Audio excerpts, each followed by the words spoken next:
Hello everyone, welcome to this very special AT&T SEC Country Live presentation of the early signing period, which begins around college football here today.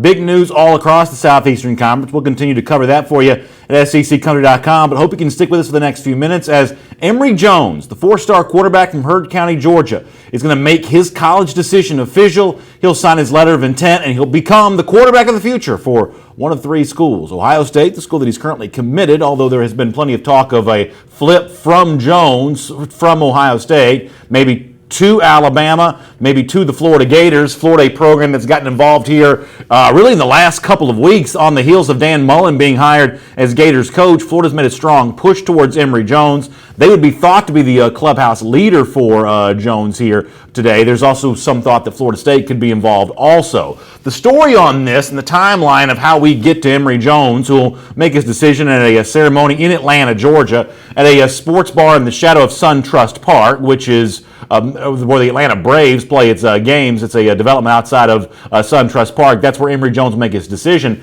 The timeline on all of this is that Emory Jones has been at Ohio State for a while. For many months, the thought was that Jones was going to become a part of Alabama's 2018 recruiting class. But as of late, it seems like Jones has probably trended away from Alabama somewhat, given the fact that now you've even seen Alabama rumored to be interested in a quarterback like, say, James Foster, who's from Montgomery, Alabama, a four-star prospect. And then with Dan Mullen becoming the coach of Florida, Mullen's initial step as Florida coach was to visit five-star quarterback, another guy from the state of Georgia, Justin Fields. That was one of the first acts really for Dan Mullen as a Florida coach. But ultimately, Fields holds on to his commitment to Georgia. He takes an official visit to UGA this past weekend. He's going to sign his letter of intent later on today. The expectation is that's going to be Georgia. So it never materializes between Fields and Florida. Matt Corral, who was a quarterback commit that Mullen inherited when he became Florida coach, after an in-home visit with Mullen to Corral's house, Corral ends up flipping to Ole Miss. And if Dan Mullen in Florida could step in and replace Corral, who they lost, Justin Fields, who they never quite made a lot of hay with a guy like Emory Jones, I think that'd be viewed as a really significant win for the Florida Gators. If you're a Gator fan, though, what do you have some nervousness, some angst about? Well, maybe it's the fact that after the official visit of Emory Jones to Florida on Saturday, Jones and his mother, Trina Jones, do take some transportation from Gainesville over to Tallahassee for an official visit at Florida State on Sunday. And this may be the first of what's going to be many head-to-head battles in that Sunshine State between Dan Mullen, the brand new head coach of Florida, and Willie Taggart, the brand new head coach at Florida State. They're going head-to-head over Emory Jones here right now, at least in some respects it would seem. But if you trust the online community here, the chatter has been mostly about Emory Jones. The Florida visit on Saturday weighing in on heavily on his mind, maybe a little less of what happened at Tallahassee at Florida State on Sunday. In fact, Jones' mother, Trina Jones, told SEC Country this week that she had known Dan Mullen going back to his time at Mississippi State. Mullen at that time, the first major offer to be extended to Emory Jones. He did that as coach at Mississippi State. She knew him then. Also even aware of his work being done as the Florida offensive coordinator.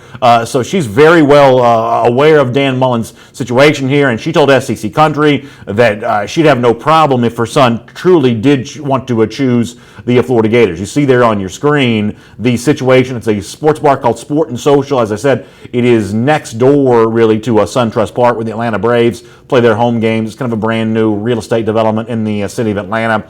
That is where Emory Jones is going to make his announcement coming up in just a moment. And a lot of Florida fans think that there's a really good chance that Jones will choose the Florida Gators here, although you do have to pay attention to Alabama, which was thought to be Jones' leader for quite some time. Ohio State, sticking with the school that he's been with this entire time.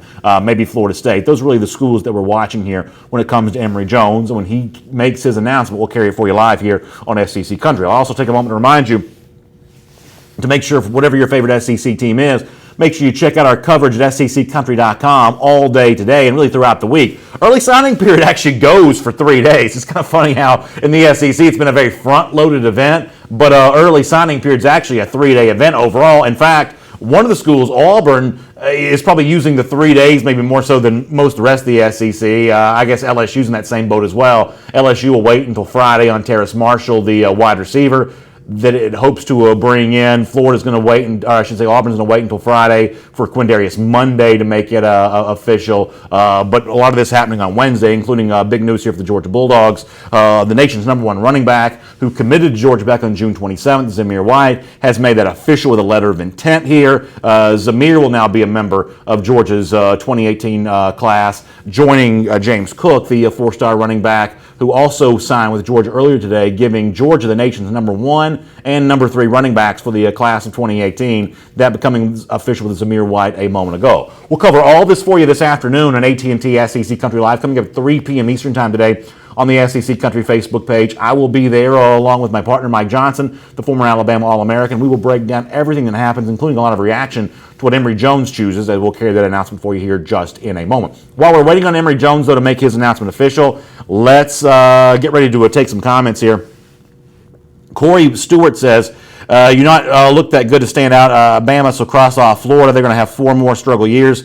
FSU is a joke now without Winston. Obviously making a case for where he thinks that Emory Jones ought to go to. But when you think about one of the reasons why Emory Jones might choose Florida, as you see some of the highlights of Jones at Heard County, one of the reasons why he has been such a coveted quarterback prospect, and when you think about a chance for Emory Jones to potentially align himself with a quarterback coach like Dan Mullen, that's developed Nick Fitzgerald into an all-SEC caliber quarterback, that developed Dak Prescott into the kind of quarterback that could set records at Mississippi State, go on to the NFL and be Rookie of the Year at the Dallas Cowboys, and really be their quarterback of the future, so much so that Dallas was willing to jettison Tony Romo.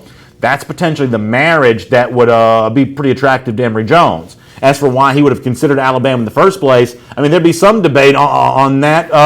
In that Alabama signed Tua Tagovailoa last season, also signed Mac Jones as a part of the 2017 recruiting cycle. Jalen Hurts was a freshman starter last season, was SEC Player of the Year, has picked up right where he left off in his sophomore season here in 2017. That's a lot of competition. But players like Emory Jones are not scared from that competition. It's one of the reasons why initially committed to Ohio State. They've got great quarterbacks of the future, including guys like Tate Martell. Emory Jones was not going to be scared off of that competition in Alabama.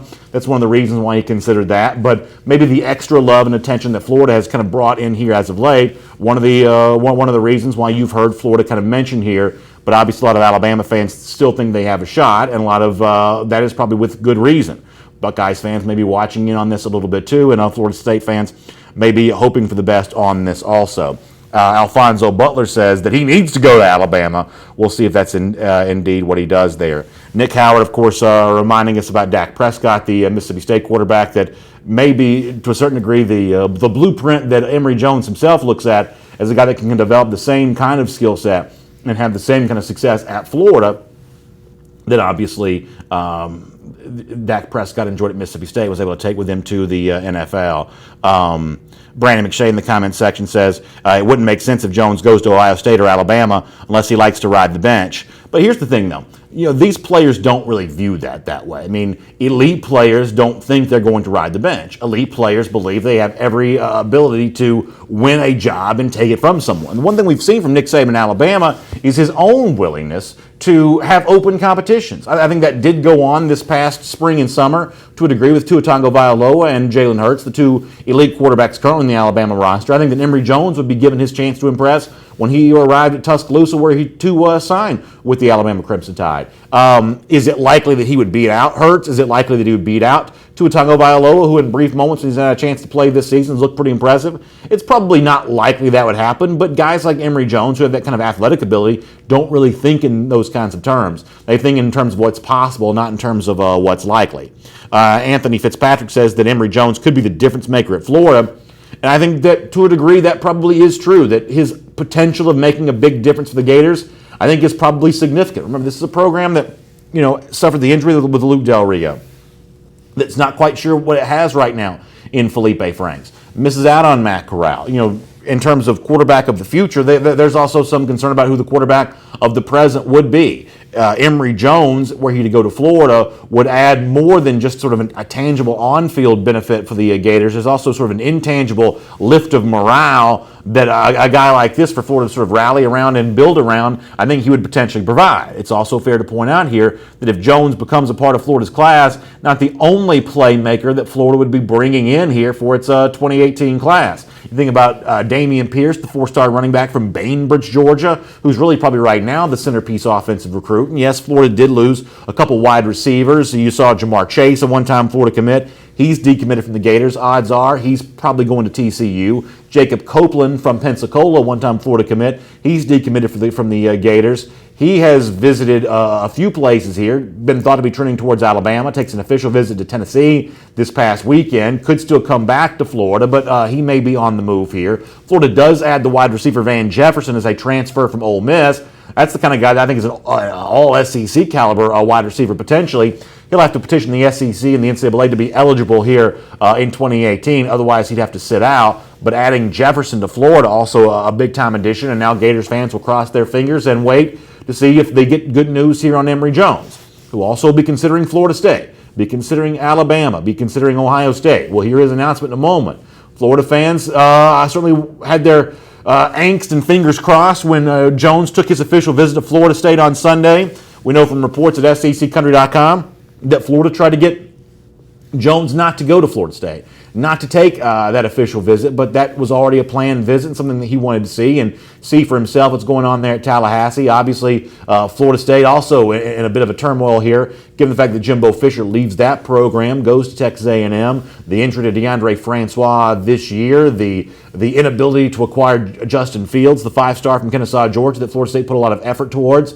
Emory Jones would also represent for the Seminoles a little bit of what he might represent for Florida, which is really something of a class savior here and the kind of prospect and potential recruit that Florida State could build around. That's why Florida State's also, with its new coach, Willie Taggart, made the same kind of early push that Florida has made here.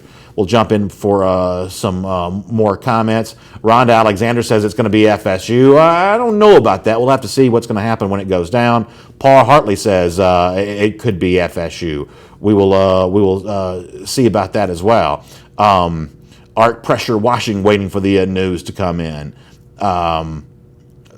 Chris Martin says that the Gators are maybe going to win out here for the services of Emory Jones over Alabama. And obviously, Alabama, if it does not pick up with Emory Jones here, is going to, as you see Emory Jones walking towards the podium here, adorned nicely in a bow tie, got a little pyrotechnics in the background for Emory Jones. Of course, a whole host of family and friends gathered around him. He's got the bow tie, he's got the sweater on, he's sitting down. There'll be some introductions here. There'll be some sort of pleasantries exchanged before Jones, the man of the hour, gets ready to make his official word. In fact, let's check in on Emory Jones right now. Right, Coach Barry, obviously a great season at Heard County. Talk a little bit about these guys. Talk a little about your season at Heard County this year.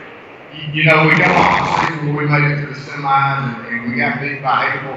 I think with 5 seconds left in the ball game, and it was tough. But for Heard County, that was the farthest that our program has ever been, and it was established in 1972. And to do what they did this year and get to play on ESPN, and just very proud of them. A lot of that success has got to do with what's at this table right now. Not just these guys, but those around it. Just having Emory, having Jaden, and having Beasley, who will be a guy next year. Just well balanced. Got a good running back, real good receiver, real good quarterback. And it's the first time that we've really been that balanced of an offense. So, having these young men, they're so talented. And I know you hear coaches talk about it, but the big difference that made us so special is such good kids.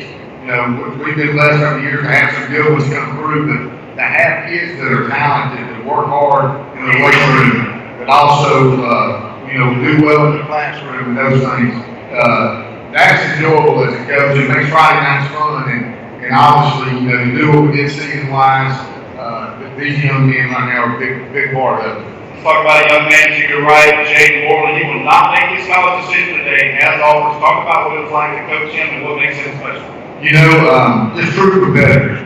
Coaching Jaden Moore, the guy played receiver for us and played in the secondary, played corner. In a school that's AA, you're better players and they're playing on both sides of the ball. So where other these guys, these other 4 or 5 stars are places where they're just playing on offense or they're just playing on defense and resting. And here we got Jaden out there starting corner and starting receiver, and just to play so hard with so many quarters. But the big thing that separates him from a lot of high school kids, he's just so explosive. When you put him on the clock, you time him. I think he was a 4.60 electronic at the 90. which a lot of people don't get wowed by that. But in real football speed, that's pretty fast. But just such a burst, plays so explosive. His showtime is exceptional. He's really flew under the radar this year. But if you go back and just watch film, don't look at I'm 5'10", I'm 170. Look at how he plays and what he does, and he's kind of flew under the radar. But he just, throughout the year, when we needed to play, he knew where to go with the ball, and he was going to be Jake Moore. Give Jake and Mike last one question here. Jake, who's it down to for you, and you'll decide later on, but who are the schools in the mix for you as you go into the second part of signing day? Right now, it's kind of coming to the end. It's just great to bring it from where we were in the past. With Tech, I've been talking to Tech recently. Georgia Southern and West Point, those three, they're all great schools. But it's just the opportunity that I have. I couldn't be more thankful for people like this around me, even where I am today. Let's give Jay Moore a round of applause. Coach, I'm going to hand it over to you. Let's go ahead. Let's go there. We need one more chance to embarrass you.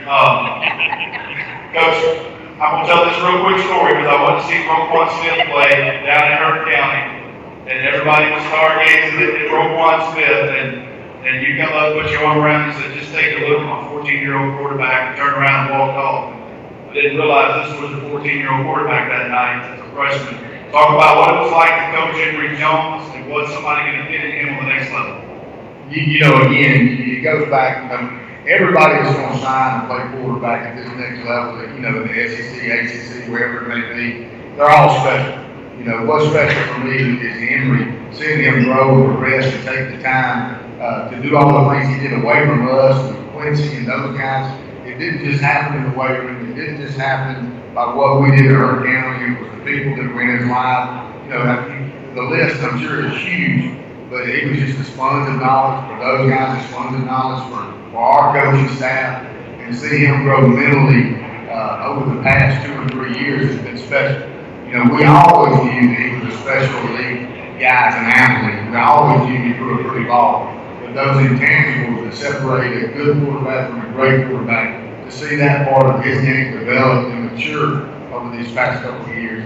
And I can't say enough of the thing that, like I said, Emory Jones is a kid that he's in a small school, 600 kids, one red line in the whole town, all that stuff. And to be as highly nationally recruited he is, he never walked around with his chest, poked out. He never acted like he was above his teammates. He was always so friendly in the hallways with other kids. And those things, that I care about, that we care about. And, and it's really what's made Hurt County just a great family atmosphere. You can't have one special and come through and not do it right because it trickles down. Because their eyes are on Emory Jones, their eyes are on Jake Moore. And when those guys do it right, and they set an example for the younger players, it just sets up a year down the road. This continues, and we just continue to develop good young men. All right, we hand it over to the man of the hour here, Emory Jones. Emory came down, I guess, about a month ago, and we kind of just talked in the parking lot with the tape recorders. That was the first time that I think that I realized this is a very, very hard decision for you.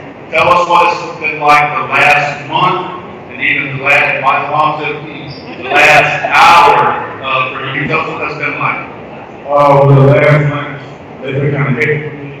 I've been trying to go on my final visits and just find the best fit for me, the best offense for me, the coaching staff that will develop me as a complete quarterback. And in the last couple of days, they've been kind of crazy too. I went to Florida, then I went to Florida State, and then I was so tired. I had to manage all that and take in all that information, and just coming home and talk about my mom, my family, and finally they took me.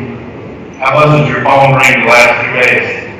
I'll probably say I got like 70 minutes last night, so it was kind of crazy. My phone was going off all night. Well, let's don't wait any longer. We're going to let Emory Jones make his pilot decision.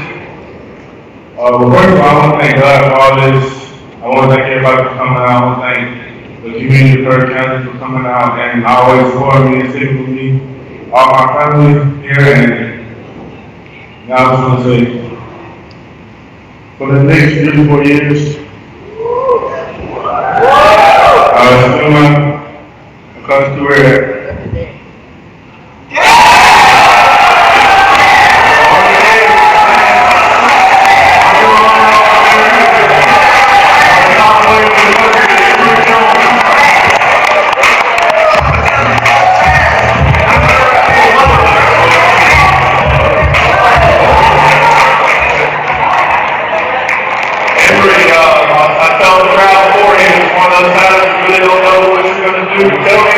made the final decision to be a Gator? I actually made my final decision last night. I had to talk to my mom, talking with my quarterback coach, and just figure out the best thing to me, and I figured out this was. That last ride up here with the other schools, you know who else they were still trying to talk about it? Oh yeah, definitely. They were still trying to talk about it, trying to get me to just get me into their school and program. But I always just knew Coach Butler, and I feel like God put this here for me because Coach Butler and Coach Brian Johnson. And they were my first offer, so I feel like God put this for me for them to come into my life at this time. So, okay. Let's give this young man a round of applause. There we go.